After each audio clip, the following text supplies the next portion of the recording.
And now let's put our focus on the day's top focus story. In fact, a story that a lot of you have been concerned about. Is NEET a scam? What possibly can happen from here on? What about those who are accountable? Will the government break its silence? So a lot has happened in the last few hours as the storm over the NEET continues over charges of a paper leak and cheating. We've also heard from the Education Minister, Dharmendra Pradhan, who says that the centre has absolutely no information on any kind of paper leak. He says there is no paper leak, there is nothing to worry. He in fact supports the NTA. The NTA, ladies and gentlemen, is a national testing agency that actually conducts this exam. And he says the centre going ahead will be looking into the allegations of discrepancies. Earlier today, the top court has also informed that all the petitions, including those seeking cancellation of the test on account of these allegations of malpractices, will be taken up now on the 8th of July. In its previous hearing, you would recall, the court actually had told the NTA that it needs answers. Because remember, there are a lot of questions that have gone in, whether it's about the grace marks, whether it's about, students from a particular centre who secured cent% marks, the number of toppers going up.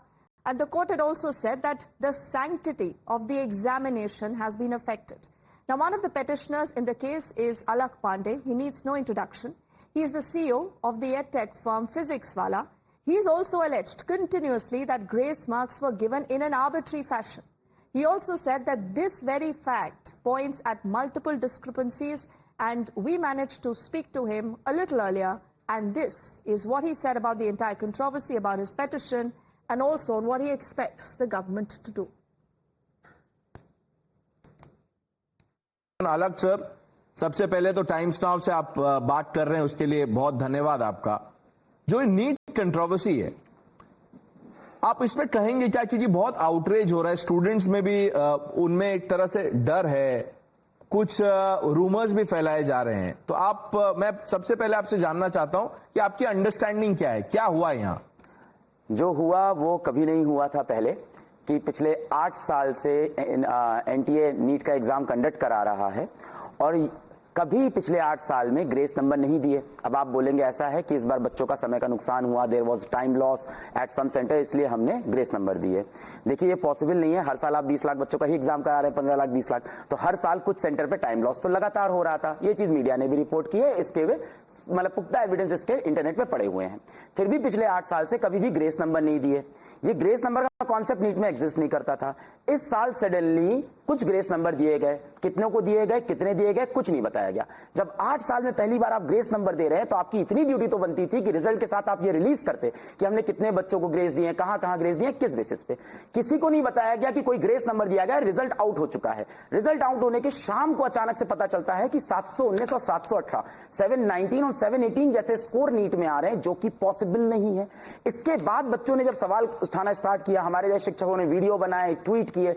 2 दिन बाद NTA का एक छोटा सा reply आता है कि कुछ सेंटर्स पे बच्चों का समय का नुकसान हुआ था और उस समय के नुकसान के लिए, टाइम लॉस को कंपनसेट करने के लिए हमने ग्रेस नंबर दिया है, जो कि बेस्ड है एपेक्स कोर्ट के डिसीजन के। किस ईयर का उन्होंने ये भी नहीं बताया था और इसकी वजह से 718 और 719 नंबर आए। अब इसमें 2 बातें हैं। पहली बात, जिस कोर्ट के डिसीजन का आपने यूज किया है, ऑनरेबल सुप्रीम कोर्ट के 2018 के डिसीजन का यूज किया है, वो है आपका क्लैट एग्जाम का। क्लैट एग्जाम आपका ऑनलाइन होता है। ऑनलाइन एग्जाम के अंदर डेटा पॉइंट्स लेना बहुत ईजी होता है। आप पकड़ सकते हो कब सर्वर ऑफ हुआ था, कब बच्चा एक्टिव था, कब इनएक्टिव था, एक्यूरेसी जज कर सकते हो।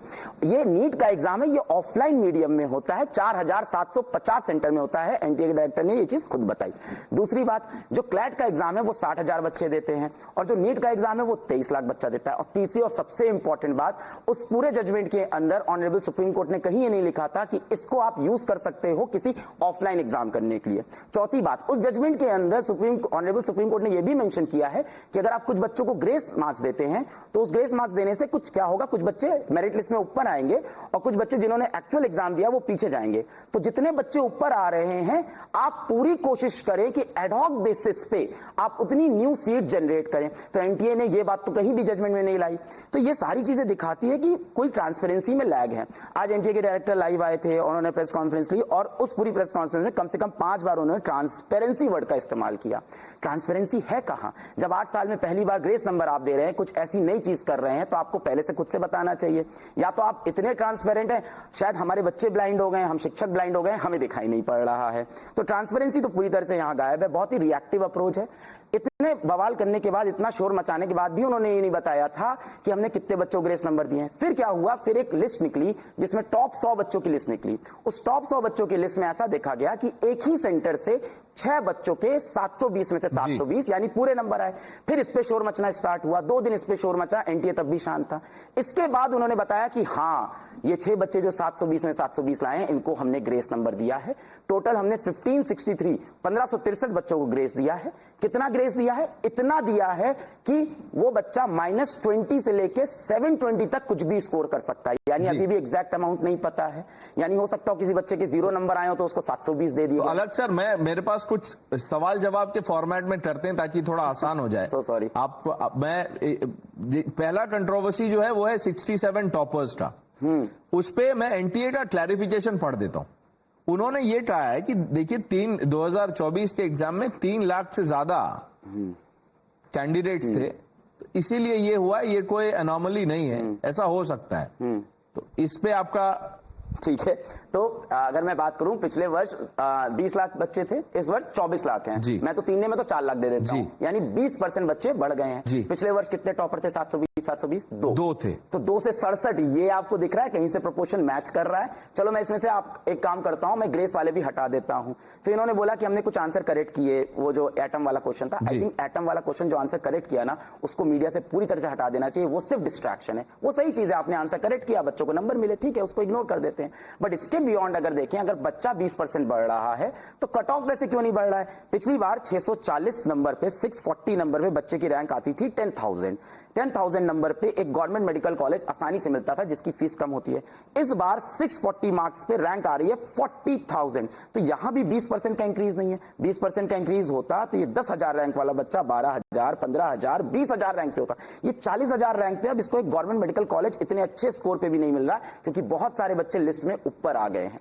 अलग सर, जो दूसरी कंट्रोवर्सी है, जो दूसरी बात पे जो कंट्रोवर्सी है, वो है कि ऑड केस जो है 718 और 719 मार्क का, कि कैसे मिला। उस पे एनटीए अपने एक्सप्लेनेशन में कहती है कि इनको कॉम्पनसेटरी मार्क्स मिले हैं लॉस ऑफ टाइम में। वो आर्ग्यूमेंट सब लोग कह रहे हैं, सोशल मीडिया पे भी काफी कमेंट्री है, वो बोल रहे हैं कि ये पॉसिबल नहीं है। नहीं, देखिए, अगर नॉर्मली चलते तो पॉसिबल नहीं है, ग्रेस नंबर लेंगे तो पॉसिबल है। इसका सिंपल आंसर है, अगर ग्रेस नंबर हम इंक्लूड करते हैं तो ये चीज पॉसिबल है। क्योंकि आप ऐसा कर सकते हो, 659 वाले बच्चे को आप 60 नंबर दे दोगे तो वो पहुंच जाएगा, 69 वाले को दे सकते हो। 718 719 लॉजिकली नहीं आ सकता, क्योंकि नीट का जो पेपर होता है +4 -1 का होता है। अगर बच्चा सारे सवाल सही कर देगा तो 720 होगा। एक सवाल छोड़ दिया तो 4 नंबर छूट गए, 716 716। एक सवाल गलत कर दिया तो 4 तो गए, -1 तो 715। तो नॉर्मली 718 719 नहीं आ सकता था। और मैं कहता हूं अच्छा हुआ 718 719 आ गया किसी का, वरना शायद एनटीए कभी बताता ही नहीं कि उसने ग्रेस नंबर दिए, क्योंकि रिजल्ट आउट हो गए थे। कब बताते, वो कब आके बोलते हैं हमने ग्रेस नंबर। ये तो अच्छा हुआ कुछ 718 719 हुए, जिसकी वजह से हाईलाइट हुआ और ये ग्रेस नंबर वाली थ्योरी बाहर आई। अब लोग ये भी कह रहे हैं कि पेपर लीक हुआ, रॉन्ग पेपर हुआ। उस पे भी एनटीए ने क्लैरिफाई किया है कि कोई ये पेपर लीक का केस नहीं है, और अगर कुछ इंपर्सोनेटर्स थे उनके खिलाफ कार्रवाई की जा रही है, और जो भी ये पैनल डिसाइड करेगा, और जो भी जो जांच एजेंसियां कर रही है, उसमें हमारा पूरा सहयोग है। अब इसमें क्या बोला जाए, देखिए, this is the misfortune of this nation that any paper that is conducted in this nation has been leaked. हर एक बार आप सुनते हैं ये पेपर लीक हुआ, सॉल्वर गैंग बैठा, इंपर्सनेटर्स बैठे, और कई बार ऐसा होता है कि लोग उनका नाम लेने से भी डरते हैं, इस लेवल के वो माफिया होते हैं। तो पेपर लीक, अगर नीट की बात करूं तो 4 मई को पटना पुलिस ने 13 लोग को फिर अरेस्ट क्यों किया, फिर पटना पुलिस ने ये अपनी FIR में ये क्यों लिख दिया कि नीट का पेपर लीक हुआ है। 2 दिन बाद मीडिया में सारे आर्टिकल चेंज हो गए कि अभी हमें नहीं पता है नीट का पेपर लीक हुआ है कि नहीं हुआ है। ये मामला भी कोर्ट में अटका है, जहां वो ये कह रहे हैं कि हम मिलान कर रहे हैं, जो पेपर बरामद हुआ और जो नीट का पेपर हम मिला रहे हैं कि वो दोनों सेम है कि नहीं। मैं पूछता हूं कितना टाइम लगता है 2 पेपर को मिलाने में? आप मेरे को दो, मैं 20 मिनट में मिला के दे दूंगा। 1 महीना लग गया उन दोनों पेपर को मिलाने में। अब जो आपने बोला, ये जो कमिटी बन रही है 4 लोग की, जो आज एनटीए डायरेक्टर ने आज अपने प्रेस कॉन्फ्रेंस में बताया है, इस कमिटी को लीड कर रहे हैं यूपीएससी के एक्स चेयरमैन। ये उन्होंने बताया, नाम पूछने में उन्होंने कहा कि नाम नहीं बताएंगे।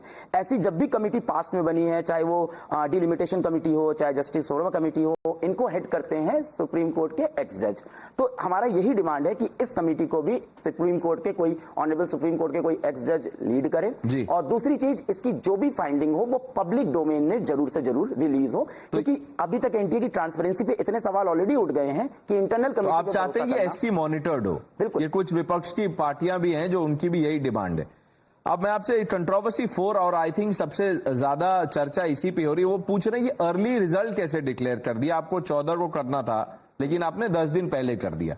एनटीए ने उसमें बोला है कि सब कुछ तैयार था तो उसको रोकने का कोई मतलब नहीं है। अब देखिए, इसमें मुझे कोई प्रॉब्लम नहीं, मेरे बच्चों को भी इस चीज से कोई प्रॉब्लम नहीं। आप रिजल्ट, अच्छी बात है, आपने जल्दी डिक्लेयर कर दिया। बस शॉकिंग ये है कि मैंने पिछले 5 साल में नीट का रिजल्ट अपनी अनाउंस डेट से इतनी पहले आते कभी नहीं देखा, तो हमारे लिए शॉकिंग था। पर इसको लेके हमारे कोई सवाल नहीं है। आपने रिजल्ट जल्दी डिक्लेयर किया, बहुत अच्छी बात है। सही डिक्लेयर करना था, ट्रांसपेरेंसी डिक्लेयर करना था, बताना था कि हमने पहली बार ग्रेस नंबर का इस्तेमाल किया है, कितने बच्चों को ग्रेस दिया है।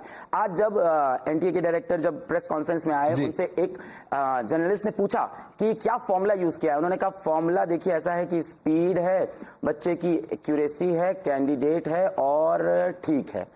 So the NTA director is coming to a press conference जब इतना बड़ा इशू चल रहा है और उनके पास कोई आइडिया नहीं कि क्या फॉर्मूला यूज। मैं आपसे आखिर में अलग सर ये जानना चाहता हूं कि as someone who deals with students on a daily basis, if you were to suggest some measures to the NTA, तो आप उनको क्या एडवाइस देंगे in terms of conducting examination? नहीं, ये जो पूरा कंट्रोवर्सी है इसमें आपने कहा कि जस्टिस मिलनी चाहिए बच्चों को। बिल्कुल, मेरा इसके सिवा और कोई पॉलिटिकल मुद्दा है ही नहीं। सिर्फ हमारे बच्चे, मेरे बच्चे हैं जो 640 650 नंबर लाते हैं। अभी बात हो रही थी गरीब घर के बच्चे नीट में क्वालिफाई नहीं करते, ऐसी कोई बात नहीं। गरीब घर के बच्चे नीट में क्वालिफाई करते हैं, एम्स पहुंचते हैं, अच्छे गवर्नमेंट मेडिकल कॉलेज पहुंचते हैं। ऑनलाइन एजुकेशन बहुत सस्ती है, बच्चा घर से तैयारी करता है, जहां मोबाइल है, इंटरनेट है। बहुत गरीब के बच्चे आज एम्स में बैठे हैं, गवर्नमेंट मेडिकल कॉलेज। तो वो एक पॉइंट हटा देते हैं। तो अब मैं ये चाहता हूं कि ये जो जीआरसी बना रहे हैं, जो ग्रीवेंस कमेटी बना रहे हैं, इसको लीड करने के लिए डेफिनेटली आप यूज करें किसी ऑनरेबल सुप्रीम कोर्ट के एक्स जज को, और इसकी जितनी फाइंडिंग हो पब्लिक हो। और ये जो 1563 का नंबर है इसको भी एक बार जांच किया जाए। ये जो तरीका है कि हमने सीसीटीवी फुटेजेस चेक किए हैं 4750 सेंटर के, जो कि एक गॉडली एक्ट हो सकता है, जो कि ह्यूमनली पॉसिबल नहीं है, इसको भी देखा जाए। और एक बहुत इंपॉर्टेंट बात कि आपने बोला 1563 स्टूडेंट्स को ही हमने ग्रेस दिया है। क्यों इनको ग्रेस दिया? क्योंकि ये ऑनरेबल कोर्ट के थ्रू मूव करके आए। फिर ये कहते हैं कि बच्चों ने हमसे कम्युनिकेट नहीं किया। अब जिस जजमेंट का ये इस्तेमाल कर रहे हैं 2018 का, उसमें क्या किया गया था कि पोर्टल वापस रीओपन किया गया था कि जिस बच्चे के भी टाइम लॉस हुए हैं वो रिपोर्ट करे, हम सब बच्चों को कंसीडर करेंगे। अब ये चीज भी नहीं कर रहे हैं, तो ये उस जजमेंट को पार्शियली अपने हक में इस्तेमाल कर रहे हैं, पार्शियली रिजेक्ट कर रहे हैं। तो बहुत सारा इसमें गैप्स दिखता है। इसीलिए हमने आपको बुलाया यहाँ पे, एनटीए का भी पक्ष रखा, आपने जो कुछ सुझाव दिए वो भी, और आपने जो रूमर मॉन्गर्स हैं जो कह रहे हैं कि एंटी पुअर है, उसको भी आपने जवाब दे दिया और कह दिया कि ये बिल्कुल ऐसी बात बिल्कुल नहीं है। तो क्योंकि ऐसा जब कुछ होता है कंट्रोवर्सी, उसमें कुछ लोग ये सब पेडल करने लगते हैं मिसलीड करने के लिए। Alak Pandey, thank you for coming here to our studios and putting this in context. Thank you for your time.